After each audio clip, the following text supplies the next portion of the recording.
Et l'invité de la rédaction, Steve Géco, on va parler à présent d'Idées Alsace, des trophées RSE Grand Est 2019. Beaucoup de choses comme ça, à décrypter un petit peu. D'abord, Idées Alsace. Steve, pour celles et ceux qui ne connaîtraient pas, qu'est-ce que c'est?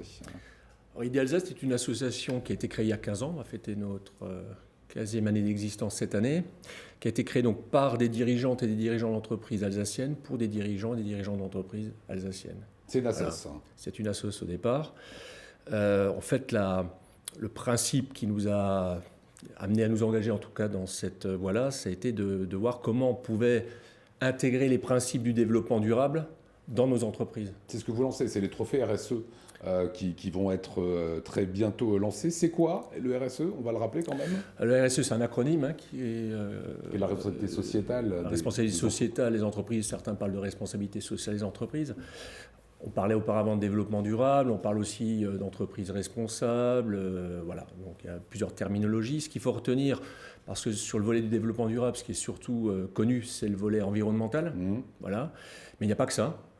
Pour qu'une entreprise, en tout cas selon ces principes-là, se développe et de façon pérenne, c'est à la fois le respect de l'environnement, c'est clair. C'est aussi le respect d'une éthique, de valeurs sociales, avec des exemples autour de la qualité de vie au travail.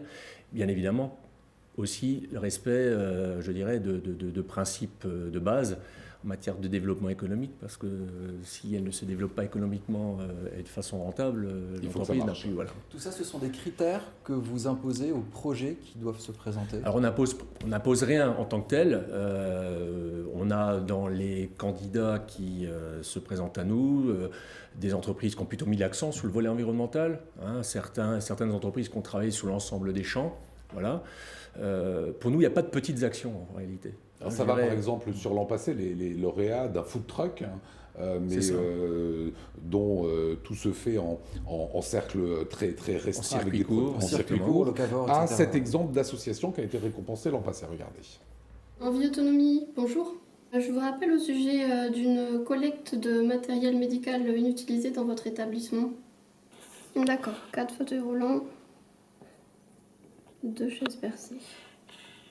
Des fauteuils roulants, des chaises percées, des lits médicalisés, autant d'aides techniques indispensables pour les personnes en perte d'autonomie. Mais tous ces équipements ont une durée d'utilisation largement inférieure à leur durée de vie. En partenariat avec les 2 SICAT alsaciens, Envie Strasbourg se lance dans la collecte et remise en état d'aides techniques. Ici, les équipements sont réceptionnés, triés, réparés, stérilisés avant d'être proposés au public. Un projet environnemental puisqu'il s'agit de créer une filière d'économie circulaire de matériel médical, un projet social pour une offre d'aide technique accessible à tous. Voilà Steve Géco avec nous, président d'Idées Alsace. Envie, c'est une association en fait que vous avez voulu récompenser. Ça veut dire quoi? C'est que Envie a candidaté auprès d'Idées Alsace en disant voilà notre façon de travailler, voilà notre utilité sociale, sociétale. Et après, c'est un jury qui se réunit. C'est ça, c'est tout à fait ça. Donc c'est déjà l'envie, sans faire de mauvais jeu de mots, pour une entreprise de mettre en visibilité, de bénéficier d'un coup de projecteur, valoriser tout simplement une action qu'elle considère comme pouvant être inspirante. L'objectif pour nous, c'est aussi de stimuler, donner envie à d'autres entreprises de faire pareil, quoi. Sans forcément se dire mais ça n'est l'apanage que des grandes sociétés. Vous l'avez cité tout à l'heure avec le food truck, 3 salariés qui, je dirais, a candidaté et est devenu lauréat de nos trophées. L'année dernière, donc, nous avions réceptionné une trentaine de dossiers, les 2 tiers venant d'entreprises alsaciennes et un tiers répartis de façon assez uniforme entre la Lorraine et la Champagne-Ardenne. Sur les 30 dossiers, nous en avons présélectionné 8, donc sur la base d'un jury composé d'une douzaine de personnes. Pas des membres d'Idées Alsace, c'est pas de comment dirais-je, labellisation ou auto-congratulation, c'est totalement ouvert. Très ouvert, ouais. Voilà, pour en retenir 4. Voilà. Et donc, ce qui est aussi... Sur une trentaine de dossiers, 4, sur cette année 2019, puisque c'est encore l'heure de candidater. Jusqu'au 14 juin, vous l'avez rappelé, tout à fait. On aspire à peu près au même nombre de candidatures. Voilà, quand je voyais tout à l'heure, je voulais prendre des notes avec Adeline. C'est un profil qui peut vous intéresser? Tout à fait. Je pense que déjà son activité, la façon dont elle la décrit fait sens. Il y a une vraie réflexion, il y a une approche, je dirais, avec au-delà du message, au-delà du bien qui est réalisé, il y a toute une démarche derrière et un engagement surtout de la part de la dirigeante, quoi, qui est fort, quoi, on le ressent. Hein. Voilà. Voilà. Bah, vous avez bien fait Et de puis venir. on va aussi innover au niveau des prix, puisque je pense que cette année on va offrir du foin. Voilà, c'est la bonne question. On gagne quoi? C'est écolo, hein. C'est écolo, hein. Voilà, C'est très bien, alors, c'est bah, développement durable. Il y a un peu d'argent au bout quand même.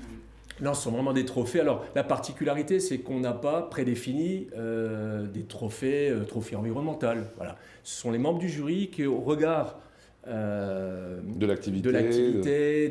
de ce qu'on souhaite mettre plus particulièrement en avant par rapport au dossier, va déterminer l'intitulé du trophée, quoi. Comment on fait descendre ça dans la société civile? Parce que les trophées, les idées Alsace, les machins, c'est peut-être un petit peu obscur, un petit cercle entre nous, et finalement ça intéresse toute la société. Alors vous faites un plateau avec Lionel, c'est vachement bien, mais la société civile, nous, moi, Sabrina, comment on connaît tout ça? Comment derrière on peut s'approprier ces idées et dire demain c'est notre quotidien et pas juste un truc entre 30 personnes? Tout à fait. Alors déjà le premier échelon, c'est au niveau de l'entreprise. Hein. C'est pas un titre ramené uniquement aux dirigeants ou à la dirigeante. L'objectif aussi, c'est qu'en interne de l'entreprise, ils puissent le faire savoir, hein, et valoriser aussi cela sous différentes formes. Donc déjà, d'infuser cela au niveau de l'entreprise, C'est une bonne chose. C'est c'est déjà une bonne motivant. chose. Et après, Ouais. par aspérité, je dirais, autre, de toute façon, ça peut toucher ensuite les familles, les associations dans lesquelles vous pouvez être engagé. Enfin, voilà, c'est de l'infusion, hein, à partir déjà des entreprises. Eh ben, Adeline, vous allez candidater. En tout cas, je vous le conseille. Évidemment. Vu ce qu'est en train de dire le président C'est prévu. Steve Géco, on va revoir ce 3W qui vous permet de candidater au trophée RSE Grand Est. On a bien compris que c'est l'Alsace et également le Grand Est. C'est à déposer avant le 14 juin.